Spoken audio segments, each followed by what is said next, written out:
네, 이제 저희가 기업 상장 IPO에 대해서 알아볼 텐데 먼저 자기소개를 구체적으로 좀 부탁드릴게요. 증권사에서 IPO 업무를 하고 있고요. 네. 쉽게 얘기하면 비상장 기업이던 회사를 네. 저희가 흔히 아는 뭐 유가증권시장 네. 혹은 코스닥 시장, 네. 혹은 또 코넥스 시장에 상장하는 것을 얘기하고 제가 이런 업무를 하고 있고요. 두 번째로는 프리 IPO 투자라는 것도 가끔 건이 있을 때 진행하고는 있습니다. 그러면은 이 IPO라는 게 결국 비상장 회사가 상장이 되는 과정이라고 볼 수 있는데 네. 이게 또 코스닥, 코스피 네. 이게 무슨 말인지 잘 모르겠거든요. 네. 네. 일단 정확한 표현으로는 유가증권 시장과 코스닥 시장으로 나눠볼 수 있고요. 네. 이 시장이 본질적으로 차이 나는 거는 이제 네. 코스닥 시장을 좀 봐야 될 것 같아요. 둘 다 이제 한국 거래소에 의해서 컨트롤되는 시장이긴 한데 네. 코스닥 시장은 절대 유가증권 시장의 뭔가 보조적인 시장이진 않고요. 네. 보통 벤처 회사들을 타겟팅해서 너희들 코스닥 시장에 들여다 줄게 라고 하다 보니까 벤처 회사들이 또 보통 규모가 좀 작지 않습니까? 네. 그러다 보니까 좀 이제 겉으로 보기에는 네. 좀 사이즈가 작은 애들이 들어가는 시장인가 라고 할 수도 있는데 네. 사실은 그렇지 않고요. 코스닥 코스피는 이미 상장 다 된.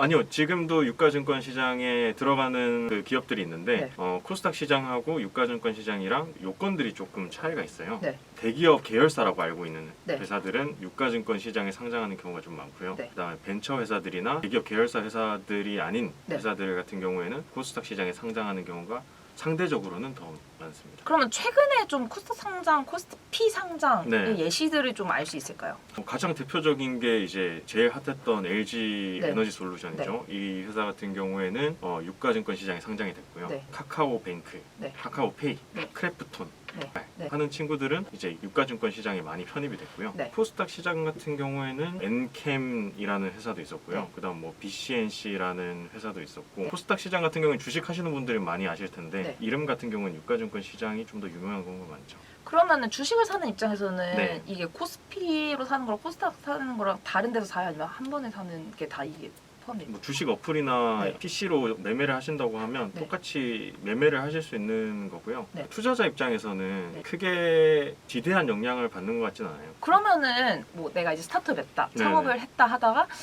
이제 좀 코스닥 상장, 네네. 이렇게 IPO를 좀 도전해보고 싶다라고 네네. 했을 때 이제 이 기업들이 해야 하는 방법들이 있을까요? 가장 첫 번째로는 사업성을 많이 키워야 될 것 같아요. 네. 2021년 들어서 네. 거래소에 상장 신청서를 낸 회사들이 굉장히 많았어요. 네. 이 중에 한 25%는 철회를 했거든요. 네. 상장을 하지 못할 사유가 발생했다는 건데 네. 거의 대부분이 이제 사업성에 대한 문제 제기가 나와서 네. 철회를 하게 됐습니다. 네. 그래서 코스닥 시장에 상장을 원하시는 경우라면 먼저 회사의 사업성을 네. 확보하는 것이 가장 우선이 돼야 될 것 같고요. 네. 두 번째로는 IPO는 본질적으로 공모에 해당합니다. 그렇기 때문에 통제들도 좀 강한데요. 네. 거래소에서 이 회사의 내부 통제가 얼마나 잘 되어 있냐 그런 것들을 봅니다. 사업성 다음에 좀 준비하셔야 될 거는 네. 회사가 얼마나 내부 통제가 잘 되어 있느냐 네. 두 가지를 우선적으로 챙겨주셔야 할 것 같습니다. 그러면은 이렇게 사업성이랑 내부 통제가 됐는데도 코스닥 상장이 안 되는 건 이유가 뭐예요?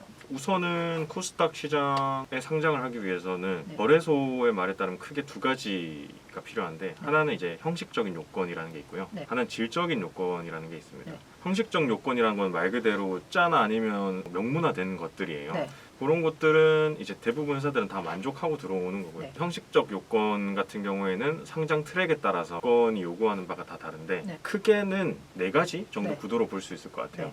일반 상장이 있고요. 네.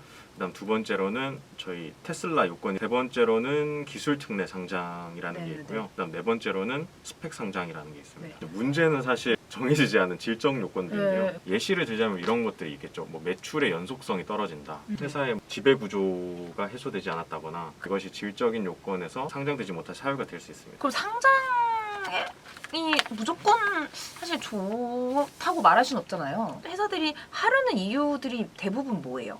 세 가지로 표현드리는 게 좋을 것 같아요. 네. 우선 첫 번째는 본질적인 겁니다. 네. 상장을 했을 때 성취감이라고 할까요? 네. 명예로움도 있을 수 있고 아. 그런 것들이 따라오기 때문에 하시는 경우도 있고요. 그다음 두 번째는 자금 확보 목적이라고 생각하시면 될 것 같고요. 네. 마지막 세 번째는 좀 현실적인 거긴 한데 네. 회사가 크기 위해서는 투자가 필요하잖아요. 네. 근데 그 투자를 받는 과정에서 많은 투자자들이 우리 회사에 투자는 이미 해놓은 상태였는데 네. 그 사람들이 실제로 수익을 실현하기 위해서는 투자한 상품들을 다른 투자자들한테 또 팔아야 되는 과정이 필요하거든요. 네. 근데 근데 이 회사가 상장돼 있다면 엄청 편하게 내가 갖고 있는 주식을 매매를 할 수 있는데 상장이 되지 않은 상태라면 투자자가 팔고 싶더라도 마음대로 팔지 못하고 네. 가격도 공정하게 받을 수 없을 수도 있고 이런 리스크가 있기 때문에 네. 기존 투자자들의 엑시트를 위해서 상장을 하기도 합니다.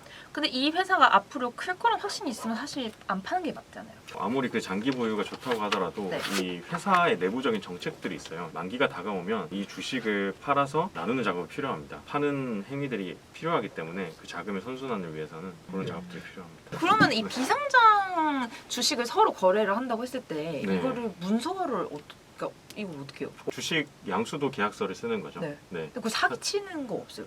아 그렇지는 않을 거예요. 플레이어들이 많으니까 네. 시장도 투명해지고 네. 계약서 가지고 이제 사기를 쳐서 또 사기에 넘어가고 이런 케이스는 못 봤어요. 그러면은 이 상장을 했을 때 안 좋은 점?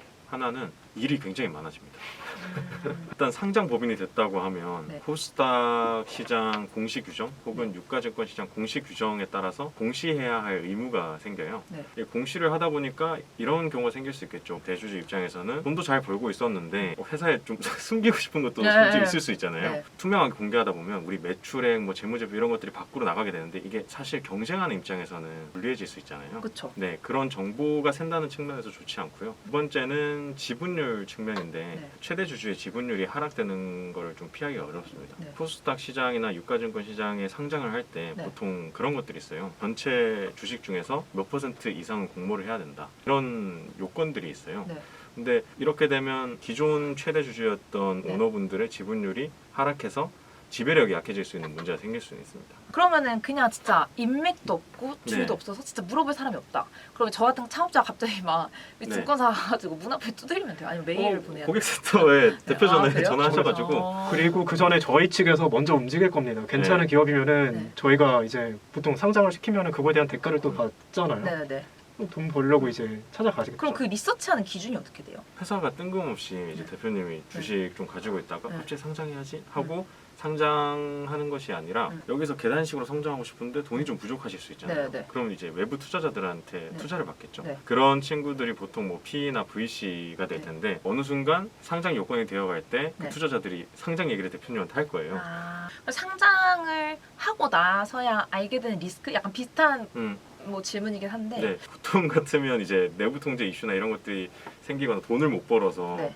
거래소에 의해서 본인 의지와 다르게 상폐되는 경우가 많은데 네네네. 맘스터치 같은 경우는 자발적이었거든요. 왜요? 이게 이제 상장하고 난 뒤에 봤더니 별로 좋은 점은 없는 것 같더라 네. 하고 생각하게 된 거죠. 내가 투자한 기업이 갑자기 상장 폐지를 한대.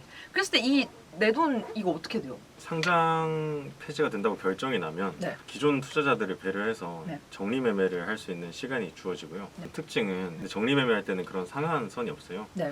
그래서 이제 숫자가 많이 튀는 경우도 발생하고요. 불나방 같은 투자자들이 많이 들어올 가능성도 있습니다. 근데 그렇게 매수를 해서 특혜를 보는 회사가 있어요. 하나라도 있으니까 이렇게 하는 사람이 있는 거 아니에요? 좋지 않은 사유로 심사를 받았고 네. 이제 정리매매 기간이 들어갔는데 주식이 뭐 지나치게 낮다고 투자자들이 판단해서 네. 호기심에 뭐 몇 주를 살 수 있겠죠. 원래 첫 직장이 이쪽이셨어요? 아니면 다른 일을 하시다가 오신 저는 걸까요? 정규는 네. 여기가 처음이고요. 증권회사가 처음이고 네. 그 전에는 그냥 인턴 경력만. 어떤 좀 경험이 있으세요? 직전에는 UBS 증권에서 네. 채권 발행 업무를 좀 했었고요. 네. 그 전에는 삼성증권에서 부동산이랑 인프라 자산 쪽 일을 했고요. 그럼 IB는 이게 투자은행이라는 뜻이잖아요. 네, 네, 네. 그거는 구체적으로 어떤 투자? 투자은행이라는 사업 안에는 다양한 사업들이 있고요. 네. 투자도 있을 수는 있어요. 네. 네, 투자은행이라는 말이 투자라는 게 강조가 되긴 하지만 네. 실제로 그 안에는 투자 이외에도 다른 자문 업무라든지 네. 인수 업무들이 많이 이루어지고 있습니다. 아, 그리고 이제 끝나기 전에 마지막 한마디. 저도 IPO에 대해서 네. 얘기할 기회가 없었는데 네.